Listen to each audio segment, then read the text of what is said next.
kind of, how did you think they played over the weekend? We played well. Moved the ball in offense. Defense, we got back in transition, and we struggled with that last time we played UTPB, so we cleaned that up a little bit, and now we had a good weekend.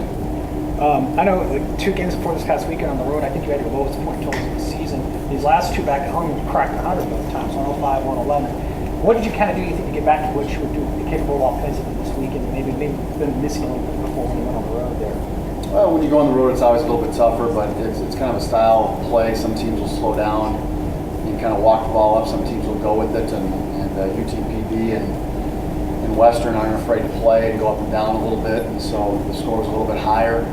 You know, Kingsville plays really good defense, and they really slow it down, and they're very deliberate in their offense, so you're going to have fewer possessions. So that's maybe why the score was a little bit lower down there.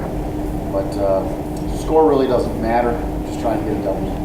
Talk about JoJo on Saturday. I mean, just came out and made 6 3-pointers. Career had 32 points. JoJo Murray was fantastic on Saturday. And, you know, you look down at the box score at the end of the game, and I would have guessed maybe 10, 15, maybe 20 points, but he had 32.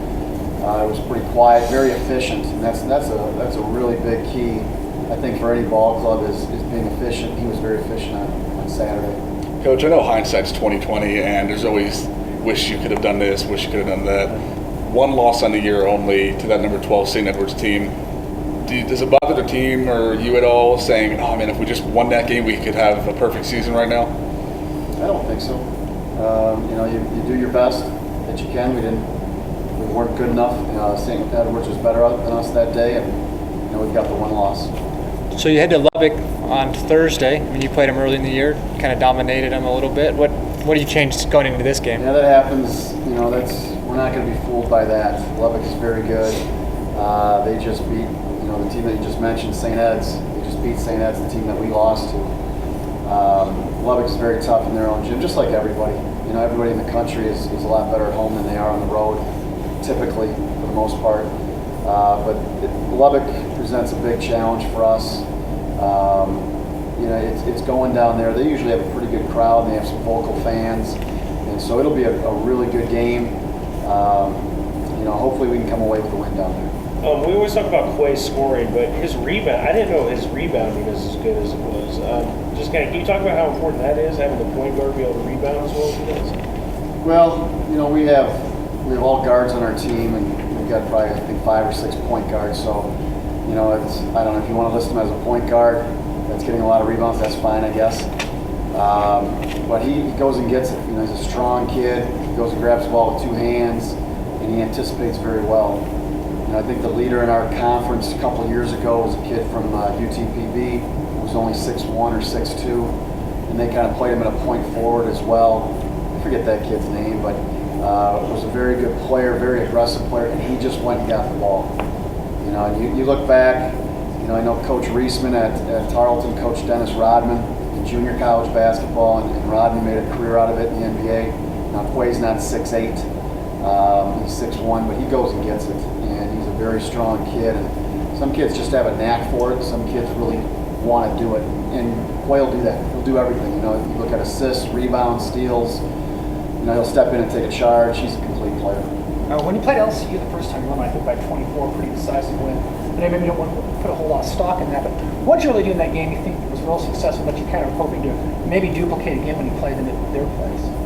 Well, you know, we did beat them by, I think, 24, like you said, but I thought they missed a lot of open shots. I thought the game was a lot closer than maybe the final score. I thought maybe we made some shots that maybe sometimes we don't. And, you know, it was a ball game we were happy to win. You know, Lubbock always plays us tough, home or away, and so it's something that you know, I don't think the score was any indication on how good they are. They're right now, I think, a top 4 team in our conference, and they're fighting for a bye. The top 4 teams get a bye to go over to the Frisco for the LSC tournament. You know, 5 through 8 get a home game on that Tuesday, so they want to get these wins this weekend and really kind of solidify themselves as a top 4 team in the conference. 8 games, 3.5 weeks left of the regular season. Anything you're going to be particularly working on in the next couple of weeks?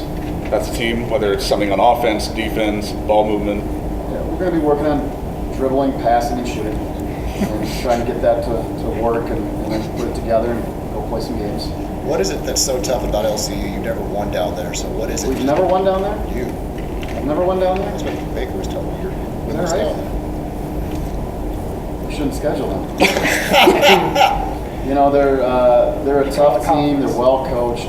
You know, it's all the coaching cliches you want to say, but they are. Everybody plays better at home, and you know, sometimes you have that day trip too. You don't really go down there. You don't get to prepare ahead of time.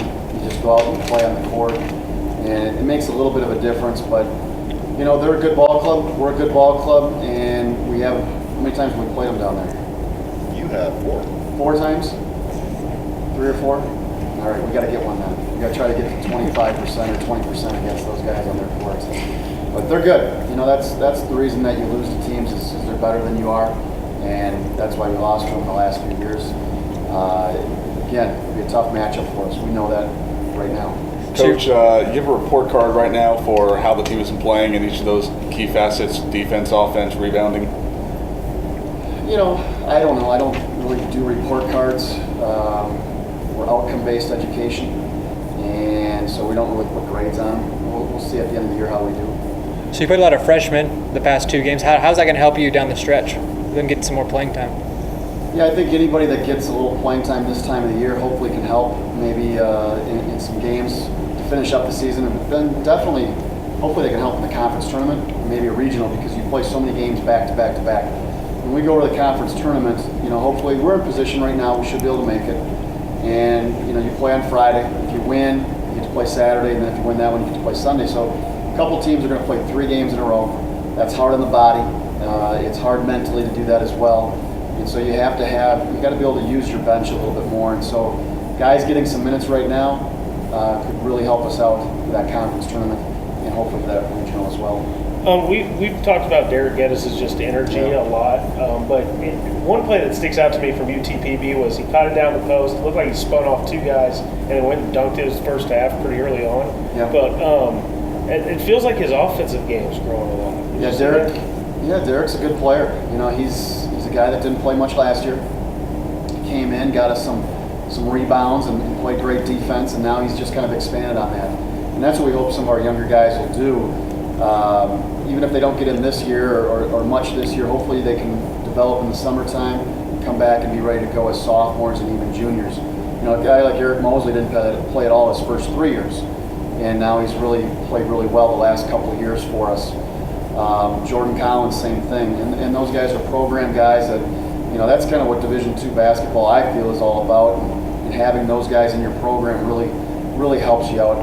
It really solidifies to the younger guys what they have to do to become a player to get on the court. And then you have some guys that, you know, they can come in and play right away as freshmen.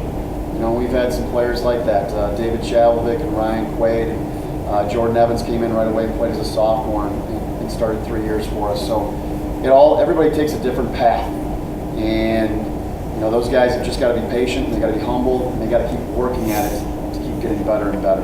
But hopefully they can help us out, some of those younger kids. But Zach Toussaint has been playing really well. He struggled a little bit last weekend, but I thought he was really solid this week as well.